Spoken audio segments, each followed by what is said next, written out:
Hey guys, Ryan here. And one question I get asked a lot is how do I know if a product has too much competition? Well, there's a couple of ways that I like to evaluate whether I can get into the market fairly easily and hopefully dominate. So, this brief video will let you know some tips that I use to help you better your chances of not entering a market that's too competitive. So, once you search for your products or you have your product ideal, you want to go ahead and search for it in all the categories. So for this example, I'll use ice glass shots or shot glasses. Um, and as you can see, the first thing I like to look at is the number. There's the results of 1800. Now, the cool thing about this is that it doesn't necessarily mean that all 1800 are relative to what I'm looking for. I'm looking for molds that actually make shot glasses of ice. As you can see, the first three results are actually what I'm looking for. But when we come here, these are plastic cups. That's not what I'm looking for. This is not what my ideal customer is going to be looking for. So I can bypass that. Then I can go to page 2 to see what's going on page 2. On page 2, there is one mold, two molds. Scrolling down to, yeah, see, as you keep scrolling, you see that the results of the 1800. Okay, yeah, here goes one right here. Not all 1800 or 1780. Not all of them are marked with ice glass shot, or they are in some way, but they're not the item that the person's looking for. So my competition really isn't going to be 1700 other people. So that's great. It's great news for us. So let's go ahead and go back to page 1 and check out this item. Now, when looking at this item, I like to see what type of listing it is, how many reviews they have. 35 reviews, I could definitely get 35 reviews easily. So I know this is a product that I might have a good chance of succeeding in. Another thing is, how is the actual, listing? When you look at this product, would you buy it?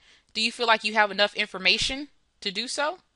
Because think about it, you're buying something on the internet, you actually don't know what you're getting. The pictures help you imagine what you'll have when you get it in your hands.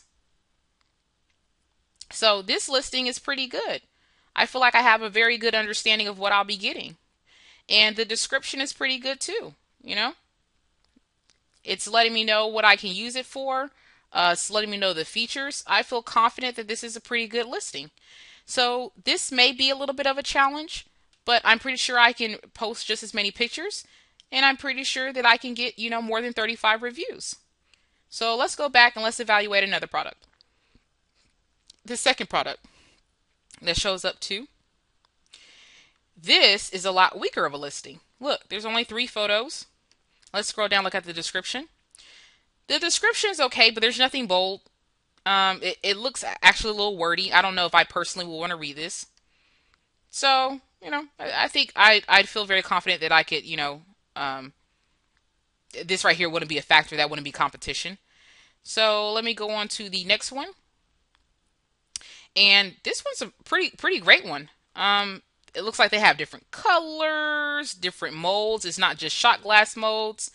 So they may be a bit of a factor, but the good thing is, look, the product description is pretty much nil.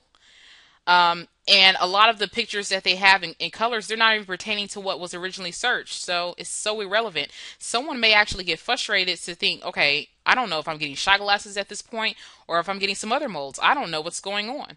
So that actually may be, not big of a factor. So scrolling down to get another example.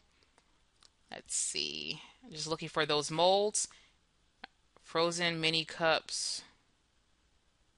See, I think those are those actual shot glasses? See, I don't know. See, and that's another thing, is it very clear about what you're getting? I personally think that these are ice molds, but I'm not for sure.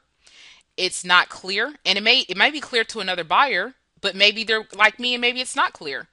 So you have to evaluate, one, the pictures. Are the pictures clearly showing what the person's going to get when they have it in hand? Two, what's going on with the reviews? Can you beat the reviews? Yes, I can beat 2. Not a problem. And 3, the description. How good is the description? This description's pretty, weak. There's no spacing. Um, I shot glasses set 12 with tray. It's kind of like a phrase. It's not even a description.